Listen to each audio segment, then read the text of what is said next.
ప్రియ శ్రోతలు, ఈరోజు మనం యాకోబు పత్రిక 1వ అధ్యాయం 1 నుండి 8వ వచనం వరకు ధ్యానించుకుంటాము. యాకోబు పత్రిక 1వ అధ్యాయం 1వ వచనం. దేవుని యొక్క ప్రభువైన యేసుక్రీస్తు యొక్క దాసుడైన యాకోబు అన్యదేశములందు చెదరి ఉన్న 12 గోత్రాల వారికి శుభమని చెప్పి వ్రాయునది. యాకోబు శరీరరీతిగా యేసు ప్రభువుకు తమ్ముడు గాని శారీరక బాంధవ్యాన్ని అతడు పేర్కొనడం లేదు. నేను ప్రభువైన యేసుక్రీస్తు దాసుణ్ణి అంటున్నాడు. నేను దేవుని దాసుణ్ణి అంటూ తనను తాను పరిచయం చేసుకుంటున్నాడు.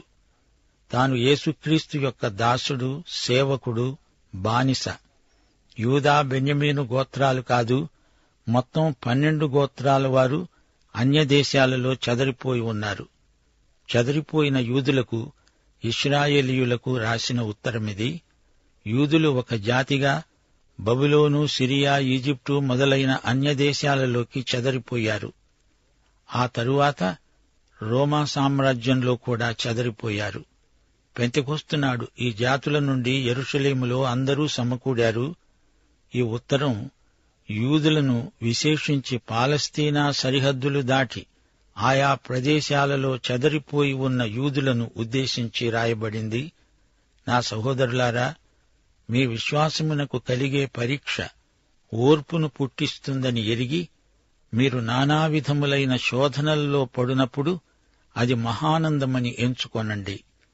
మీరు సంపూర్ణులు, అనూనాంగులు, ఏ విషయములోనైనా కొదువలేని వారు అయి ఉండునట్లు ఓర్పు తన క్రియను కొనసాగనివ్వండి. నా సహోదరులారా అని సంబోధిస్తున్నాడు. ఈ పత్రికలో సహోదరులారా అని తన వారిని 15 సార్లు పిలిచాడు రచయిత. మహానందం అనుభవించండి. శోధనలు నానావిధాలు, వాటిలో ఆనందించండి. ఈ శోధనలు బాహిరమైనవి. మీరు శోధనల మధ్య ఉన్నప్పుడు కంగారు పడకండి. అది మీకు మహానందం. ఒక మనుష్యుడు యెరూషలేము నుండి యెరికోకు వెడుతూ దొంగల చేతిలో చిక్కినట్లు మీరు నానావిధ శోధనల మధ్య చిక్కుబడి ఉన్నారా? అది మహానందం. ఇది విశ్వాస పరీక్ష. దానివల్ల మీకు ఓర్పు అలవడుతుంది. పరీక్షల వల్ల మనం దీర్ఘశాంతం నేర్చుకోవాలని దేవుని ఉద్దేశ్యం. ఈ ఓర్పు తన క్రియను కొనసాగించనీయండి. ఈ ప్రక్రియకు అడ్డు తగలకండి. మీరు ఈ విధంగా సంపూర్ణులవుతారు, సంపూర్ణత దిశలో సాగిపోతారు. మీరు సంపూర్ణతకు ఎదుగుతారు. పసిపిల్లలు ఎదుగుతూ ఉండాలి గదా. అనూనాంగులవుతారు. అన్ని అవయవాలలో సమానమైన ఎదుగుదల ఉంటుంది. ఎదుగు బొదుగు లేకుండా ఉండకూడదు. మీరు ఏ విషయములోనూ కొదువలేని వారై ఉండాలంటే ఓర్పును ఆర్పకండి. ఓర్పులో నిట్టూర్పులు విడువకండి. అది మహానందమని ఎంచుకొనండి. 5వ వచనం. మీలో ఎవనికైనా జ్ఞానము కొదువగా ఉన్న ఎడల అతడు దేవుణ్ణి అడగాలి, అప్పుడది అతనికి అనుగ్రహించబడుతుంది. ఆయన ఎవరినీ గద్దింపక అందరికీ ధారాళముగా దయచేసేవాడు. సంపూర్ణత రావాలంటే జ్ఞానం ఉండాలి. ఇది దేవుడిచ్చే జ్ఞానం. దేవుణ్ణి అడిగితే జ్ఞానం దొరుకుతుంది. ఆయన ఇస్తాడు. మత్తయి సువార్త 7వ అధ్యాయం 7వ వచనం. అడగండి, మీకు దొరుకుతుంది. దేవుడిస్తాడు. దేవుడు మహాదాత. దేవుడు ఇచ్చేవాడు. ఇవ్వటం దైవలక్షణం. మనుషులు అప్పుడప్పుడు విసుగుతో, కోపంతో ఇస్తారు, తిడుతూ పెడతారు. దేవుడు అలా కాదు. ఆయన ఎవరినీ గద్దింపక ధారాళముగా దయచేస్తాడు. దేవుడు ఇచ్చేటప్పుడు గద్దించడు, బిగబట్టడు. దేవుడు పిసినిగొట్టు కాడు. ఇష్టం లేకపోయినా ఒత్తిడిని బట్టి ఇవ్వటం కాదు, ధారాళంగా ఇస్తాడు. ఆయన విశ్వదాత. శుద్ధ మనస్సుతో మనం పంచిపెట్టాలి. ఆయన ఇచ్చినట్లే మనము ఇవ్వడం నేర్చుకోవాలి. మనం దేవుణ్ణి ఎలా అడగాలి? ఏమాత్రమూ సందేహించక విశ్వాసముతో అడగాలి. సందేహించేవాడు గాలిచేత రేపబడి ఎగిరిపడే సముద్ర తరంగాన్ని పోలి ఉంటాడు. అట్టి మనుష్యుడు ద్విమనస్కుడై తన సమస్త మార్గములందు అస్థిరుడు గనుక ప్రభువు వలన తనకేమైనా దొరుకుతుందని తలంచుకొనరాదు. ద్విమనస్కుడు, అస్థిరుడు, దేవుని నుండి ఎట్టి ఆశీర్వాదము పొందజాలడు. శ్రోతలు వింటున్నారా? యాకోబు పత్రికలో సిద్ధాంతాలు లేవు. విశ్వాసులకు నైతిక సూత్రాలు ప్రబోధించబడ్డాయి. విశ్వాసమంటే ఏమిటో, ఎలాంటిదో విపులంగా చర్చించబడింది. విశ్వాసానికి ఫలితమైన క్రియలను గురించి యాకోబు మాట్లాడుతున్నాడు. మొదటి 3 అధ్యాయాలలో అసలైన సిసలైన విశ్వాసమంటే ఏమిటో పరిశీలనాత్మకంగా మనకు ప్రబోధం చేస్తున్నాడు. యేసు ప్రభు, మరియా, యోసేపు ఇంకా ఆయన సోదరీ సోదరులు కలిసి కుటుంబంగా జీవించారు. ఆయన సహోదరులు కూడా మొదట్లో ఆయన యందు విశ్వాసముంచలేదు. అయితే యాకోబు యేసుక్రీస్తు యొక్క దాసుడయ్యాడు. ప్రభు అయిన యేసుక్రీస్తుకు దాసుణ్ణి అన్నాడంటే అతని అంకిత భావం గుర్తించదగింది. యేసు ఆయన మానవ నామధేయం. ఆయన క్రీస్తు, మెస్సీయా, అభిషిక్తుడు, ఆయన రక్షకుడు, మన కోసం ప్రాణం పెట్టినవాడు, రక్తం కార్చినవాడు. ఆయన తన ప్రజలను పాపముల నుండి రక్షించే యేసు. ఆదిమ సంఘంలో ప్రథమ విశ్వాసులు 100కి 100 యూదులే. ఆ తరువాత క్రైస్తవ విశ్వాసం అన్య ప్రాంతాలలోకి ప్రసరించింది. యేసుక్రీస్తు చిన్నాసియాలోని 7 సంఘాలకు ఉత్తరాలు రాసిన కలం స్నేహితుడు. అది ఇప్పుడు టర్కీ అని పిలువబడుతోంది. యూదులు లోకమంతటా చెదరిపోయారు. రష్యా, చైనా, జపాను ఈ విధంగా అన్ని దేశాలలోకి యూదుల 12 గోత్రాలు చెదరిపోయాయి. యాకోబు వారికి శుభవచనం చెబుతున్నాడు. అంటే ఆనందించండి అంటున్నాడని అర్థం. నానావిధ శోధనల్లో ఆనందించండి, అది మహానందమని ఎంచుకొనండి. శ్రమలు, శోధనలు వచ్చినప్పుడు పండ్లబింకంతో ఆనందం అనడం కాదు, అక్షరాల ఆనందించాలి. కష్టాలు, శ్రమలు మనకు రావటంలో దేవుని సంకల్పం గొప్పది. శ్రమల వల్ల కలిగే ఫలితం ఆనందం. రోమాపత్రిక 8వ అధ్యాయం 28వ వచనం, దేవుణ్ణి ప్రేమించేవారికి, అనగా ఆయన సంకల్పము చొప్పున పిలువబడిన వారికి సమస్తము వారి మేలుకే సమకూడి జరుగుతుంది. దేవుని అనుమతితో వచ్చిన శ్రమలు మనకు ఆధ్యాత్మిక పరిశ్రమలు. ఉత్తరోత్తర వాటి వల్ల మనకు మేలే. విశ్వాస పరీక్షా ఫలితాలు వచ్చేదాకా ఓర్పు కలిగి ఉండాలి. మనము విశ్వాసముతో పనిచేస్తాము, వెలిచూపును బట్టి కాదు. దేవుని కళ్లతో చూడగలిగితే అదే విశ్వాస దృష్టి అంటే. విశ్వాస పరీక్షల వల్ల ఒక వస్తువును తయారు చేసినప్పుడు అది పనిచేస్తుందో లేదో అధికారులు పరీక్షిస్తారు. అప్పుడు దానిని విడుదల చేస్తారు. బంగారాన్ని, వెండిని పుటం పెట్టి పరీక్షిస్తారు. ఒక గుంజను పాతినప్పుడు అది నిలుస్తుందో లేదో తెలుసుకునేందుకు దాన్ని బాగా అటూ ఇటూ ఊపుతాము. విశ్వాస పరీక్ష దేవుని ప్రయోగశాలలో రసాయనిక పరిశోధన. ఈ పరీక్షలకు తట్టుకొని నిలిచిన వారికి ఓర్పు, దీర్ఘశాంతం, సహనం. విశ్వాసి అనూనాంగుడై ఎదుగుతాడు. దీర్ఘశాంతమనేది పరిశుద్ధాత్మ ఫలం. శ్రమ ద్వారా, పరీక్షల ద్వారా పరిశుద్ధాత్మ మనలో ఓర్పును కలిగిస్తాడు. ఇది స్వయం కృషి వల్ల రాదు. ఓర్పు నీలో కొనసాగుతుంటే నీలో క్రమేణా పరిపూర్ణత కలుగుతూ ఉంటుంది. కొందరిలో ఎదుగుదల బొత్తిగా కనిపించటం లేదు. వారు బాల్య చాపల్యంతో వ్యవహరించటం కాపరికి తలనొప్పి. దావీదు అన్నాడు, కీర్తనలు 131, 1-2 వచనాలు, యెహోవా, నా హృదయము అహంకారము గలది కాదు, నా కన్నులు మీదు చూచేవి కావు. నాకు అందని వాటి యందైనా గొప్పవాటి యందైనా నేను అభ్యాసము చేసుకోవడం లేదు. నేను నా ప్రాణమును నిమ్మళపరుచుకుంటున్నాను, సముదాయించుకున్నాను. చనుబాలు విడిచిన పిల్ల తన తల్లి యొద్ద ఉన్నట్లు నా ప్రాణము నా వద్ద ఉన్నది. దావీదు ఆలోచన ఇదే. నేను ఎదగాలి, తల్లిపాలు మానాలి, ఎదుగుతూ బలవర్ధకమైన ఆహారం తినడం సాధకం చేయాలి, జీవాహారం తినాలి. అలాగే దేవుడు దావీదును పరీక్షించాడు. పరీక్షల ద్వారా అతనికి అనుభవం వచ్చింది. అతడు ఆ విధంగా ఆరోగ్యంగా ఎదిగాడు. రోమాపత్రిక 5వ అధ్యాయం 3-4 వచనాల్లో పౌలు ఇదే మాట అంటున్నాడు. శ్రమ ఓర్పును, ఓర్పు పరీక్షను, పరీక్ష నిరీక్షణను కలుగచేస్తుందని ఎరిగి శ్రమలందు అతిశయపడుదాము. ఆధ్యాత్మిక వయస్సులో ఎదుగుదల లేని విశ్వాసులు దేవుని కుటుంబంలో పలు విధాల సమస్యలకు కారణమవుతున్నారు. దేవుడు శ్రమల ద్వారా మనలను పరీక్షిస్తాడు. అప్పుడు సర్వాంగ సుందరంగా మనం ఎదుగుతాము. మనకు ఓర్పు, నిరీక్షణ, ప్రేమ కావాలంటే మనం పరీక్షల్లో నెగ్గాలి, గెలవాలి. శ్రమల బడిలో మన సౌశీల్యం చక్కదనాన్ని సంతరించుకుంటుంది. అవును, ఇలాంటి ఎదుగుదల ప్రక్రియలో మనకు జ్ఞానం ఎంతో అవసరం. సమస్యలు మనకు ఎదురైనప్పుడు మనకు జ్ఞానం లేకపోతే ఎన్నో అవకతవకలు ఏర్పడతాయి.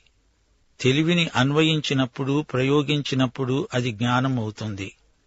పరీక్షల్లో జ్ఞానం లేకపోతే నేర్చుకున్నదే మళ్లీ నేర్చుకోవాల్సి వస్తుంది.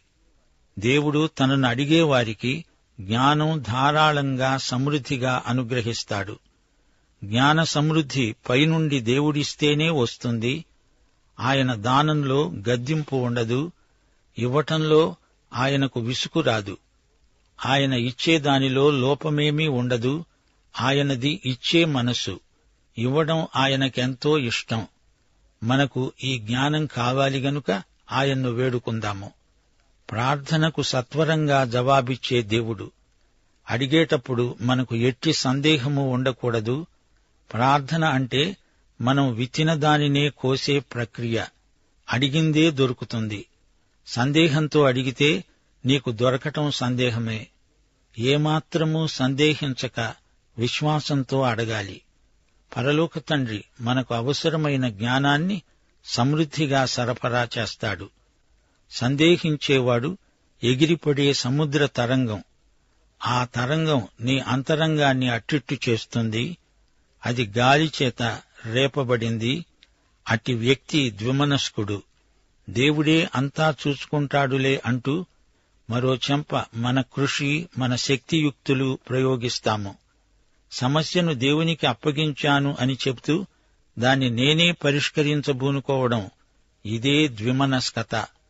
నీవే స్వంతగా ఏదో చేస్తాను అనుకుంటే అందులో దేవుడు జోక్యం కలిగించుకోడు. ద్విమనస్కుడు తన సమస్త మార్గములందు అస్థిరుడు. ఇదొక సామెతే. హోషియా ఇశ్రాయేలును గురించి ప్రవచిస్తూ, నిలకడలేని గువ్వలాగా అక్కడా ఇక్కడా తిరుగాడుతున్నావు. కాసేపు ఈజిప్టు, ఇంకాసేపు అష్షూరు, ఆ విధంగా తిరుగాడింది ఇశ్రాయేలు. గాని దేవుని వైపు తిరగలేదు. ఎవరితో ఎలా మాట్లాడాలో, ఎవరెలాంటివారో గ్రహించడానికి కావలసిన బుద్ధివాక్యము, జ్ఞానవాక్యము దేవుడే ఇవ్వాలి. జీవితంలోని ఒడిదుడుకులను ఎదుర్కొనే జ్ఞానం దేవుడే మనకివ్వాలి.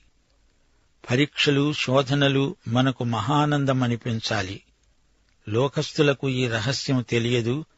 పరీక్షలు కఠినమైతే సణుగుతారు, గొణుగుతారు. పాత నిబంధనలో ఐశ్వర్యం ఆశీర్వాదం, కొత్త నిబంధనలో శ్రమలు విశ్వాసికి ఆశీర్వాదం. నైతిక క్రమశిక్షణకు పరీక్షలు ఉద్దేశించబడినవి.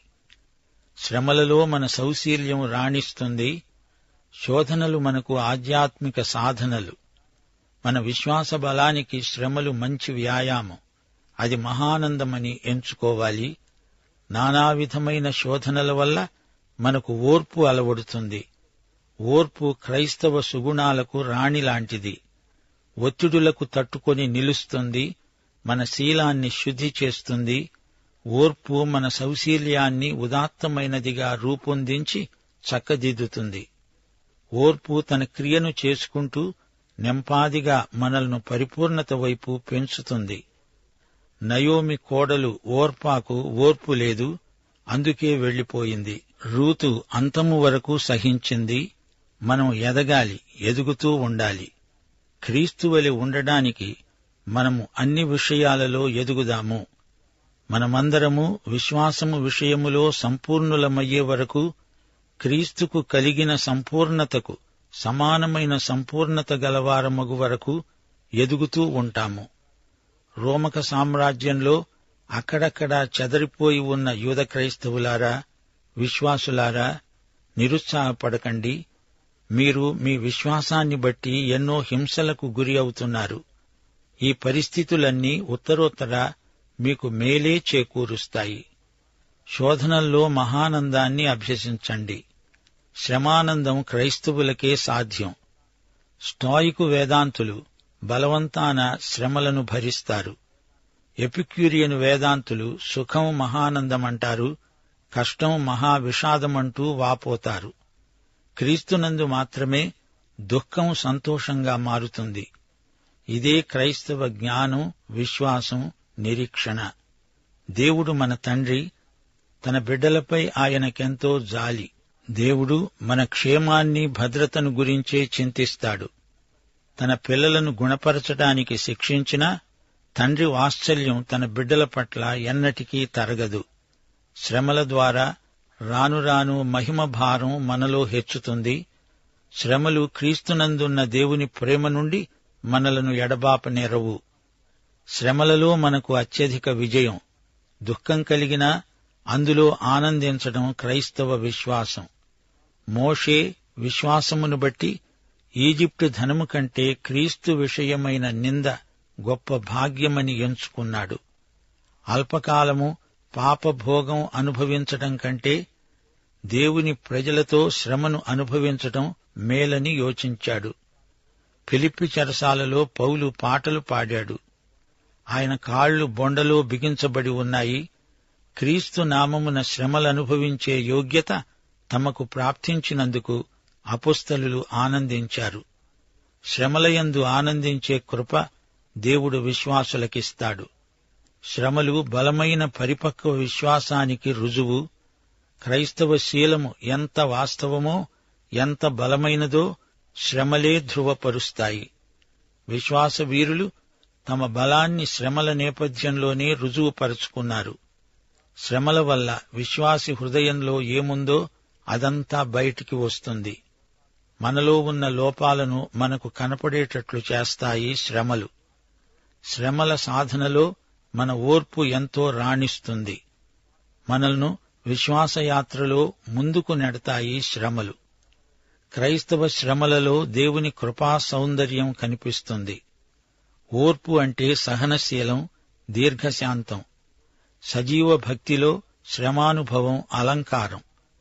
దేవుని చిత్తము కోసమై ప్రశాంతంగా కనిపెట్టే కృప శ్రమానుభవమందే మనకు ప్రాప్తిస్తుంది. విశ్వాసికి శ్రమలలో పవిత్ర సహనశీలం రూపొందుతుంది. శ్రమల బడిలో నైతిక సంపూర్ణత మనకు ప్రాప్తిస్తుంది. మనము సంపూర్ణులము, అనూనాంగులము అయి ఉండాలి. ఇదే దేవుని ఆశయం. శ్రమలు మనలను ఆధ్యాత్మిక సంస్కృతిలో శిఖరాగ్రానికి ఎక్కిస్తాయి.